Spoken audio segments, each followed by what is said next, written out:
11 కళాశాలలు నబార్డ్ కింద, 3 central sponsor scheme కింద, 3 శాస్కీ కింద మంజూరయ్యాయి అధ్యక్ష.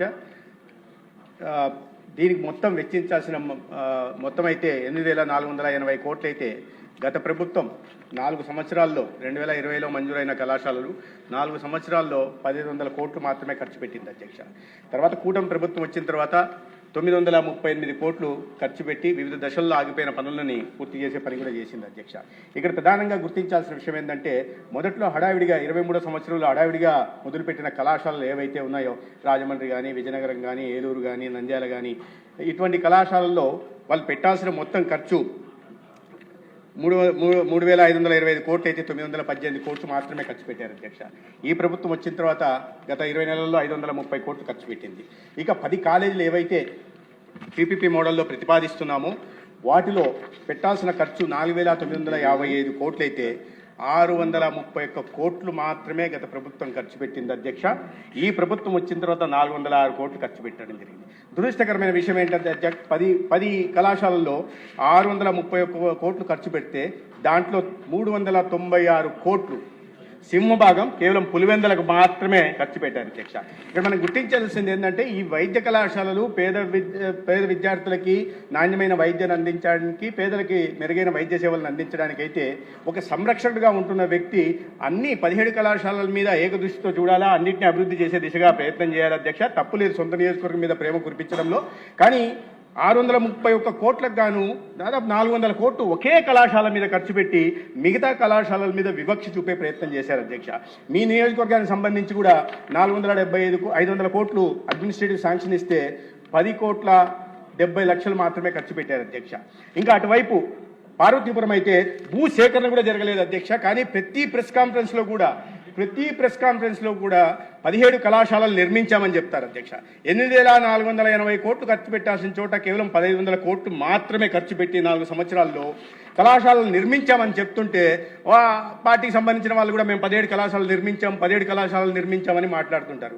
ఇలా ఖర్చు పెట్టినవన్నీ రికార్డులో ఉన్నాయి అధ్యక్ష, ఏ సమయంలో ఎంత ఖర్చు పెట్టారు అని చెప్పి.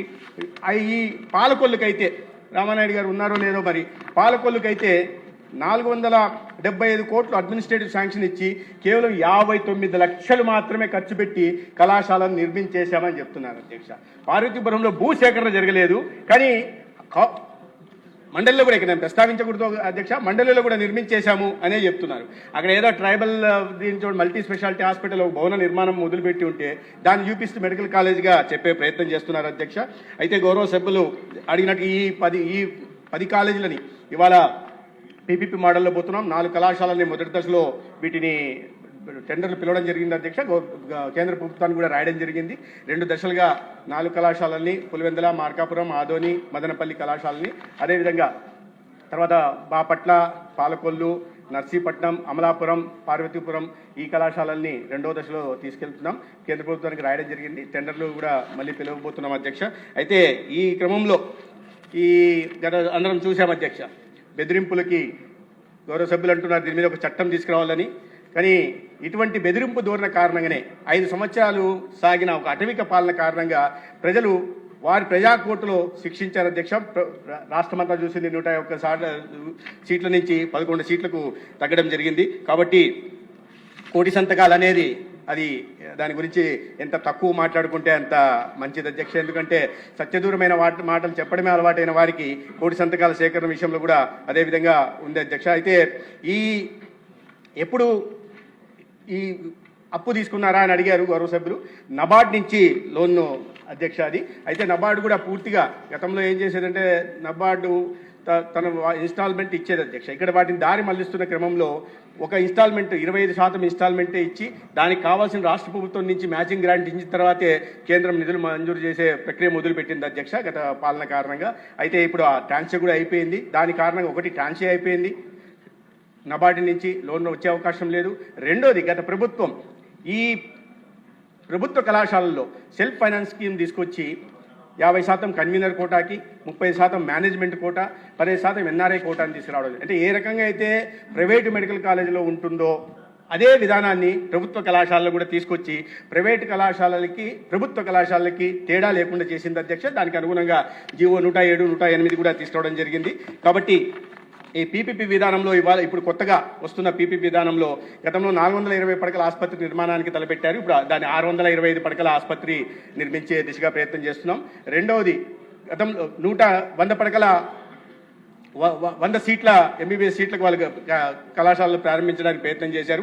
ఇప్పుడు దాన్ని మారిన ఎన్ఎంసీ అనుగుణంగా 625 పడకలతో 150 సీట్లకు చేస్తున్నాం అధ్యక్ష. గతంలో అవలంబించిన విధానం కారణంగా కేంద్ర ప్రభుత్వం 15% NRI central government of India quota ఉండేది. అది ఇప్పుడు దాన్ని తగ్గి అదనంగా ఒక్కొక్క కళాశాలలో 11 సీట్లు ఆంధ్రప్రదేశ్ విద్యార్థులకు కూడా అందుబాటులోకి వస్తాయి అధ్యక్ష. దీనికి సంబంధించిన సమాచారం ఇది అధ్యక్ష. అయితే వీటిని త్వరితగతిన పూర్తి చేయడానికి కోసం ప్రభుత్వం చిత్తశుద్ధితో ఉంది అధ్యక్ష. కేంద్ర ప్రభుత్వం కూడా మాట్లాడుతున్నాం. తొందరలోనే వీటిని పిలిచి ఈ రాబోయే 2 ఆర్థిక సంవత్సరాల్లో వీటిని మొదలు పెట్టాలని దిశగా ప్రయత్నం చేస్తున్నాం. పీపీ విధానం కారణంగా 110 సీట్లు పేద విద్యార్థులకు అందుబాటులోకి రావడమే కాకుండా ఈ సూపర్ స్పెషాలిటీ ఆసుపత్రులలో దాదాపు 70% పేదలకి ఎన్టీఆర్ వైద్య సేవ కిందగా నాణ్యమైన వైద్య సేవలు అందుబాటులోకి వస్తాయి అధ్యక్ష. Question number 1, 2